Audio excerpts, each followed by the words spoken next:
সামর্থ্য থাকলে কখনোই গ্রামে থাকা উচিত নয়। গ্রামে 100 বিঘা জমির মালিক হওয়ার চেয়ে শহরে এক টুকরো ভাড়া বাসায় থাকা অনেক ভালো, অনেক সম্মানের, অনেক আরামদায়ক। গ্রামে স্থায়ীভাবে বসবাস করাটাকে কোন সূচকে এগিয়ে রাখা যায় আসলে? এখানে বেশিরভাগ মানুষ এতই টক্সিক যে তারা তাদের ব্যক্তিগত জীবনের থেকে আপনার জীবন নিয়ে বেশি চিন্তিত। আপনার চুল বড় কেন, আপনি বোরকা পরেন না কেন, অনার্সে পড়লেও মেয়ের বিয়ে দেন না কেন, বয়স 25 পেরিয়ে গেলেও এখনো জব হয় না কেন, আপনার ব্যাচমেট কেউ বিদেশে গিয়ে লাখ লাখ টাকা কামায়, আপনি এখনো পড়াশোনা করেন কেন? এসব আজগুবি বিষয় নিয়ে তাদের মাঝে অনেক টেনশন।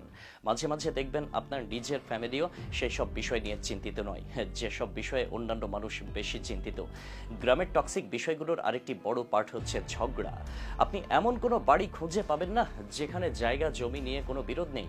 প্রত্যক্ষ বা পরোক্ষভাবে এই ফ্যামিলি সেই ফ্যামিলির সাথে কোনো একভাবে ঝগড়া লেগে থাকে। 1 ইঞ্চি জায়গা নিয়ে মাথা অশ্লীল ভাষায় কথা বলা, মামলা মোকদ্দমা চলতেই থাকে। একজন আরেকজনের নামে গোপনে প্যাঁচ লাগিয়ে ঝগড়া বাঁধিয়ে দেওয়া, কাউকে পছন্দ না হলে তার নামে জায়গায় অজায়গায় বদনাম রটিয়ে দেওয়া, এমনকি বিয়ে আসলেও গোপনে প্যাঁচ লাগিয়ে দেওয়া গ্রামের বেশিরভাগ মানুষের যেন একটি নিত্য নৈমিত্তিক ব্যাপার। আর আপনার আদরের সন্তানকে সভ্যতা আর ম্যাচিউরিটি শেখাতে গেলেও গ্রামে এটা সম্ভব হবে না।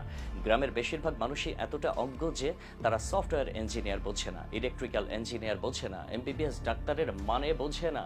তাদের কাছে সরকারি চাকরি মানে পুলিশ, সেটা হোক কনস্টেবল, সেনাবাহিনী হোক সৈনিক, প্রাইমারি স্কুলের শিক্ষক, এসবই। আর একজন নার্সিংয়ে পড়া স্টুডেন্টকে যেমনভাবে ডাক্তার ভাবে, তেমনি সরকারি মেডিকেলে এমবিবিএস পড়ুয়া কাউকেও সেরকমই ভাবে। তাদের কাছে আপনি সরকারের কত গ্রেডের চাকরি করেন তার থেকে অনেক গুরুত্বপূর্ণ আপনি প্রাইভেট জব করেন নাকি সরকারি। আপনি যদি প্রাইমারি স্কুলের পিওনও হন তাও মেয়ে বিয়ে দিতে রাজি, কিন্তু বেসরকারিতে যত ভালো চাকরি করেন না কেন আমতা আমতা করবেই। তাদের কাছে আপনার উচ্চশিক্ষা গ্রহণের থেকে আপনার সেই বন্ধুর দাম বেশি যে এসএসসির পর সৈনিক, কনস্টেবল, বিদেশে বা কোনো কাজে চলে গেছে। আর টক্সিসিটির সবচেয়ে বিরক্তিকর পার্ট হচ্ছে গ্রামের চায়ের দোকানগুলো।